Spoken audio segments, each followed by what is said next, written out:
ETF index mutual funds నేర్చుకుని stock మార్కెట్లో రాణించాలనుకుంటున్నారా? వెంటనే ఈ నెంబర్కి కాల్ చేయండి. ఇల్లు చూసి ఇల్లాలను చూడమన్నారు. ఒకప్పుడు 4 గోడలకి మధ్యనే పరిమితమైనటువంటి మహిళలు ఇప్పుడు అన్వేషించని రంగం అంటూ లేదు. ప్రతి విషయంలో, ప్రతి రంగంలో కూడా పురుషులతో సమానంగా మహిళలు దూసుకుపోతున్నారు. అన్ని రంగాల్లో కూడా తమదైన ముద్రను వేసుకుంటూ సక్సెస్ దిశగా వెళ్తున్నారు. మరి అలాంటి మహిళలకి ఈరోజు సుమన్ టీవీ తరఫున హ్యాపీ ఉమెన్స్ డే. సో మరి ఉమెన్స్ సందర్భంగా మహిళలందరినీ ఉద్దేశించి మాట్లాడడానికి ఈరోజు మనతో పాటున్నారు. ఇప్పటి వరకు ఎన్నో వీడియోస్తో మన ముందుకు వస్తున్నటువంటి family counsellor, motivational speaker, public speaker Rajanirama గారు. నమస్తే మ్యామ్. నమస్తే Naveen. Happy women's day ma'am. Thank you. మీకు కూడా happy women's day. Thank you ma'am. మరి ఉమెన్స్ డే అనగానే మనకి ఒక హ్యాపీనెస్ అనిపిస్తుంది. అంటే ఆ ఒక్కరోజు వెళ్ళండి అన్నమాట కూడా. ఎందుకంటే ఆ రోజు అసలు ఎక్కడ చూసినా ఫేస్బుక్లో కానీ, ఇన్స్టాలో కానీ, ఇంకెక్కడ కూడా అసలు ఎత్తేస్తారు ఆకాశానికి అనమాట. మహిళలు లేనిది లేదు, మహిళలు శక్తి, అది ఆదిశక్తి, పరాశక్తి అంటూ ఉంటారు. మరి ఒక్కసారి మరి ఉమెన్స్ డే గురించి మాట్లాడుకుంటే, అంటే అందరి గురించి మాట్లాడదాము. ఓన్లీ సక్సెస్ వాళ్ళే కాదు, మహిళల వల్ల చాలా ఎదుగుతుంది, కుటుంబం ఎదుగుతుంది, సొసైటీ ఎదుగుతుంది అని చెప్పేవాళ్ళు ఒక పక్కన ఉంటే, మహిళల వల్లే చాలా ఇబ్బందులు కూడా వస్తున్నాయని ఒకవైపు వాదన కూడా ఉంది. అసలు ఒక్కసారి మరి ఉమెన్స్ డే సందర్భంగా మిమ్మల్ని అడిగితే ఒక్కసారి. తప్పకుండా. ముందుగా సుమన్ టీవీ ప్రేక్షకులందరికీ ఉమెన్స్ డే, అంతర్జాతీయ మహిళా దినోత్సవ సందర్భంగా శుభాకాంక్ష. అయితే మీరు అన్నట్టు స్త్రీ లేనిదే మరి జీవితం లేదు, గమనం లేదు, ఏదీ లేదు. ఇంకా చెప్పాలంటే సృష్టే లేదు. స్త్రీ లేనిదే సృష్టి లేదు. భగవంతుడు అలా పెట్టాడు కదా. మరి అలాంటప్పుడు ఈ కోటాను కోట్ల మంది పుట్టడానికి కారణమైన స్త్రీ, ఆవిడ ఒక తల్లిగా, చెల్లిగా, అక్కగా, భార్యగా ఎన్నో పాత్రలు పోషిస్తూ ఎంతో, అంటే ఆవిడ ఇప్పుడు ముందు చెప్పాను నేను, స్త్రీ లేనిదే గమనం లేదు, జీవితం లేదు, ఏమీ లేదు అని చెప్పాను కదా. మరి అటువంటి స్త్రీకి మనము ఏంటి ఒక కృతజ్ఞత తెలుపుకునే రోజు అన్నమాట ఇది. అంటే గుర్తు చేసుకునే రోజు. గుర్తు కూడా కాదు, వాళ్లకు ఉమెన్స్కి కృతజ్ఞత తెలుపుకునే అవకాశం కలిగినటువంటి రోజు ఈ అంతర్జాతీయ మహిళా దినోత్సవం. ఇంకా చెప్పాలంటే ఇది అసలు ఒక కార్మికుల ఉద్యమం కోసం పోరాడిన మహిళల కోసం అని చెప్పి పుట్టిన ఉమెన్స్ డే. ఫస్ట్లో వాళ్ళు నేషనల్గా చేసుకున్నారు, తర్వాత అంతర్జాతీయ దినోత్సవంగా ఇది జరుపుకోవాలని చెప్పి ఉమెన్స్ డిమాండ్ చేయటం వల్ల అక్కడ వేరే కంట్రీస్లో వాళ్ళు అంతర్జాతీయ దినోత్సవంగా దీన్ని ప్రకటించారు. ప్రకటించింది కూడా ఇప్పుడు 100 సంవత్సరాలు దాటిపోయింది. 100 సంవత్సరాలు దాటిపోయి కూడా చాలా సంవత్సరాలు అవుతుంది. ఇప్పుడు ఈ సంవత్సరం చేసుకోబోయేది 113వ అంతర్జాతీయ మహిళా దినోత్సవం. ఓకే, 113 సంవత్సరాలు అయింది ఇప్పటికీ. అయితే మొదటి అంతర్జాతీయ మహిళా దినోత్సవానికి జరుపుకున్న రోజున అంటే వాళ్ళు ఒకటి ప్రతిపాదన చేశారు. ఏంటంటే ప్రతి సంవత్సరము జరుపుకుంటాం కదా, ప్రతి సంవత్సరం ఒక థీమ్ తోటి, ఒక ఆశయంతో మనము ఉమెన్స్ డేని సెలబ్రేట్ చేసుకోవాలి. అది అయిపోయిన తర్వాత మరుసటి సంవత్సరము పాత సంవత్సరంలో మనం ఏమేమి చేసామో అవన్నీ జ్ఞాపకం చేసుకుంటూ సెలబ్రేట్ చేసుకొని ఈ సంవత్సరం మనం ఏం చేయాలి అనేది ఒక ప్రణాళిక చేసుకుని ముందుకు కదలాలి. అంటే ఒక థీమ్ అన్నమాట. ఏదో ఒకటి, ఒక మంచి కార్యక్రమం. ఎలా అంటే ఇప్పుడు ఒక సమాజానికి ఉపయోగపడే ఒక పని ఏదో ఒకటి మనం చేయాలి. అంతేగాని ఇది వేరే వేరే కాదు. ఇప్పుడు ప్రస్తుతం అంతర్జాతీయ మహిళా దినోత్సవం అంటే ఎలా తయారైందంటే, ఆర్థికంగా కానీ, రాజకీయంగా కానీ, ఇంకో రకంగా కానీ ఎదిగారా ఉమెన్స్, ఎదిగిన వాళ్ళు ఆనందంతో చేసుకునే సెలబ్రేషన్ లాగా మారిపోయింది. అంటే మిగతా స్త్రీలకు లేదా, దాంతోనే కొలుస్తున్నారు. అసలు దాని ఉద్దేశం అది కాదు. అసలు మనం ఉమెన్స్కి ఉన్న సమస్యలు ఏంటి, లేకపోతే ప్రస్తుతం సమాజంలో ఉన్నటువంటి అసమానతలు కానీ, అవగాహన కానీ, అసలు అవగాహన అనేది కల్పించాలి ఫస్ట్ ప్రజల్లో, స్త్రీలలో. తర్వాత ఒక అసమానతలు ఏవైతే ఉన్నాయో సమాజంలో వాటి కోసం పోరాడాలి. ఇప్పుడు అది ఉందా? అది ఎప్పుడో అటకెక్కింది. అంతర్జాతీయ మహిళా దినోత్సవం యొక్క ముఖ్యోద్దేశం ఎప్పుడో అటకెక్కి కూర్చుంది. ప్రస్తుతం ఇవి ఎవరు బాగా సంపాదించారు, ఏ స్త్రీలు రాజకీయాల్లో బాగా రాణిస్తున్నారు, ఎవరికి బాగా పేరు ప్రఖ్యాతలు వచ్చాయి, వాళ్ళు గొప్ప స్త్రీలు అంటే, మరి అవన్నీ లేని స్త్రీలు ఇక ఏ విషయంలోనూ గొప్పతనం సాధించలేరా? వాళ్ళకి అంతర్జాతీయ మహిళా దినోత్సవం వద్దా, చేసుకోకూడదా? అంటే అలా తయారైంది ఇప్పుడు. సరే ఇంకా చెప్పాలంటే ఇప్పుడు ఫస్ట్ చాలా మంది ఉమెన్స్ మీరు ఇందాక చెప్పారు మంచిగా సక్సెస్ అయిన వాళ్ళు ఉన్నారు, సక్సెస్ కాని వాళ్ళు ఉన్నారు. సక్సెస్ కాని వాళ్ళు ఉండటానికి వీలు లేదు. ఎవరి వాళ్ళ జీవితాల్లో వాళ్ళ తెలివితేటలను బట్టి వాళ్ళ యొక్క ప్రణాళికలను బట్టి వాళ్ళు కూడా సక్సెస్ గానే జీవిస్తారు, జీవిస్తున్నాము అనేది ఉంది. కాకపోతే అది ఎంత శాతం నిజంగా అదే మొత్తం అందరూ సక్సెస్గా వెళ్ళినట్టయితే మనం బయట చూస్తున్నటువంటి ఈ అసమానతలు విషయం ఏంటి? సక్సెస్ అంటే మనం ఒకటే మాటలో చెప్పేస్తున్నాం ఇప్పుడు. ఎవరైతే ఆర్థికంగా కానీ రాజకీయంగా కానీ ఇంకో వేరే పెద్ద పెద్ద రంగాల్లో ఎవరైతే అచీవ్మెంట్ సాధించారో వాళ్ళు సక్సెస్ఫుల్ ఉమెన్స్ అని ఇప్పుడు ప్రామాణికంగా చేసేసారు. కాబట్టి వాళ్ళని ఒక పక్కన పెడితే మిగతా స్త్రీలలో సక్సెస్ ఎలా ఉంది, వాళ్ళ జీవితాన్ని ఎలా సాగిస్తున్నారు, వాళ్ళు ఎందుకు ఫెయిల్ అవుతున్నారు, ఫెయిల్యూర్ ఎందుకు చూడాల్సి వస్తుంది అంటే ఇవి అసమానతలు. వీటి పట్ల ఒక దృష్టి సారించాలి మహిళలు. అంటే అందులో ఉన్న మహిళలే అని కాదు, ఇప్పుడు ఇప్పుడు గ్రూప్స్ తయారవుతాయి కదా. ఇప్పుడు ఇది ఎందుకు పుట్టింది? కార్మికుల యొక్క ఏమంటారు భవిష్యత్తు కోసం, ఉన్నతి కోసం, కార్మికుల యొక్క సమస్యల కోసం పుట్టింది. ఇంకా చెప్పాలంటే ఆ రోజున వీళ్ళకి ఓటు హక్కు కూడా లభించింది స్త్రీలకి. దీనికి ఉమెన్స్ డే గురించి చెప్పాలంటే చాలా పెద్ద స్టోరీ ఉంది. దానికి మనకి చాలా టైం, స్పెషల్గా ఇంకో రోజు మాట్లాడదాం. ఉమెన్స్ డే అని కాదు కానీ ఒక విషయం మనం మాట్లాడదాం. ఓకే, ఇప్పుడు మనం టూకీగా చెప్దాం. ఇప్పుడు ఆ మక్సద్ అదే ఆ ఉద్దేశం అనేది పక్కకి వెళ్ళిపోయింది. కానీ అలా అంటే ప్రాతినిధ్యం వహించాలి కొంతమంది స్త్రీలు, అంటే లీడర్షిప్. ఆ లీడర్షిప్ తీసుకున్న వాళ్ళు ఏం చేయాలి? ఎవరైతే బాధలో ఉన్నారో, ఎక్కడైతే అసమానతలు ఉన్నాయో వాటి కోసం వాళ్ళు పాటుపడాలి. అంటే ఇలా ఫెయిల్యూర్ లైఫ్ చూస్తున్న లేడీస్ కోసము మరి వీళ్ళు సక్సెస్ అయిన లేడీసే కానీ లేకపోతే కొంతమంది లీడర్స్ తయారవ్వాలని చెప్పాను కదా, వాళ్ళు కానీ వచ్చి ఏం చేస్తున్నారు? ఇప్పుడు మనకి ఏదో ఒకటి జరుగుతుంటే ఓ అని అరిచేస్తున్నాం, మళ్ళీ వెళ్ళిపోతున్నాం, ఇంకేం ఉండదు. మహిళా సంఘాలంటే అంతగానే ఉంది.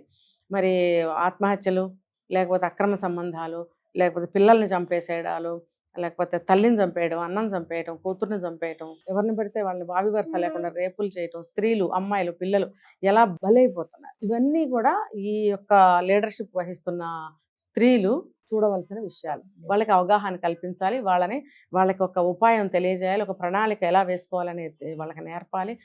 ఈ అసమానతలన్నిటినీ కూడా వాళ్ళు ఏం చేయాలి, సరి చేయాల్సిన పోచి వాళ్ళ లీడర్స్కి ఉంటుంది అన్నమాట. కానీ ఇవాళ రోజున అది మనకు కనిపించటం లేదు. మహిళలు నేను అన్నట్టుగా మేడం సొసైటీ ఎదుగుతున్నా, ఇల్లు బాగుపడుతున్నా మహిళలే అంటూ ఉంటారు కదా. ఓ పక్కన కూడా మళ్ళీ పాడైపోవడానికి కూడా కారణం మహిళలు అని అంటూ ఉంటారు. ఎందుకు ఆ మాట? నిజమే అంటారు అది? మరి women can break, can make అంటారు కదా. అవును, కరెక్టే. నిజమా అది? కరెక్టే. ఎందుకంటే స్త్రీ తలుచుకుంటే చేయలేనిది ఏమీ లేదు. తను అనుకోవాలే కానీ చెడగొట్టను గలదు, బాగు చేయగలను గలదు.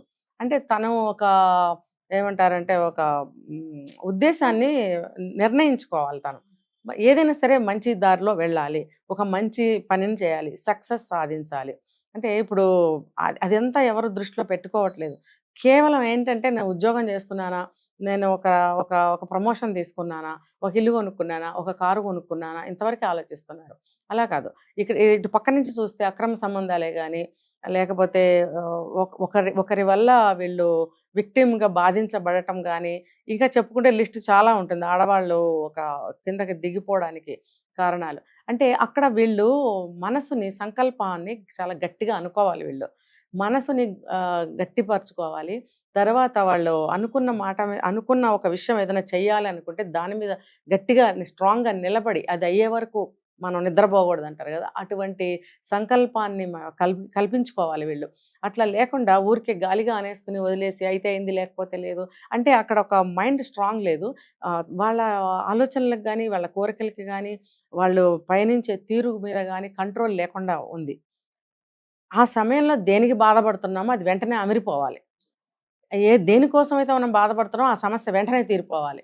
మహిళలకి చాలా క్యారెక్టర్స్ అని చెప్తా ఉంటారు. అంటే అమ్మల, అత్తల, కోడళ్ళ, కూతుర్ల, ఇంకా చాలా ఉన్నాయి. ఆడపడుచు, ప్రేయసి, భార్య, నానమ్మ, అమ్మమ్మ, ఇన్ని పాత్రలు ఉన్న మహిళ ఎందుకు మరి ఇంత దిగజారిపోతుంది? ఏదైనా సమస్య వస్తే ఎందుకు తట్టుకోలేకపోతుంది? పిల్లల్ని సైతం తీసుకెళ్ళి చంపేసి అంత కొన్ని మన ఇన్సిడెంట్స్ గురించి మాట్లాడుకుంటున్నాం కదా. అంటే ఇన్ని క్యారెక్టర్స్ పోషిస్తున్నటువంటి లేడీ ఒక విషయంలో వచ్చేటప్పటికి అంటే అది ఏదైనా సరే ఎందుకు స్ట్రాంగ్గా నిలబడలేకపోతుంది అంటే దానికి కారణాలు ఏంటంటే?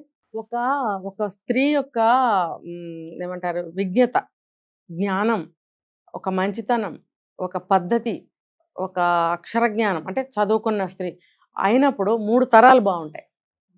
3 తరాలు ఆ బేస్ మీద అదే మార్గంలో వెళ్తాయి. చెడిపోవటానికి ఎక్కడ ఆస్కారం ఉండదు. ఇప్పుడు మీరు అడిగారు కదా, ఎందుకు ఇలా దిగజారిపోతున్నారంటే ఒక స్త్రీ ఎలా ఉండాలో అలా ఉంటే 3 తరాలు బాగుంటుంది. అలా ఉండకుండా వేరే పద్ధతిలో ఉంటే 3 తరాలు నాశనం అయిపోతుంది. 3 తరాలు కాదు, 3 తరాల వరకు నేను చెప్పాను. అక్కడి నుంచి అది చైన్ వెళ్తుంది. ఒకవేళ ఆ 3 తరాల తర్వాత ఎక్కడన్నా బ్రేక్ వచ్చి వాళ్ళకి టర్న్ అయ్యారనుకో ఎక్కడన్నా, అంటే వాళ్ళకి స్థితిగతులు కాలంలో కానీ అంటారు కదా, కాలమాన పరిస్థితులు కానీ మారినప్పుడు ఆ మార్పుకి అనుగుణంగా అక్కడ కొంచెం మార్పు వచ్చినప్పుడు 4వ తరం నుంచి వేరే విధంగా ఉండవచ్చు. అది గుడ్ ఆర్ బ్యాడ్ ఏదైనా సరే.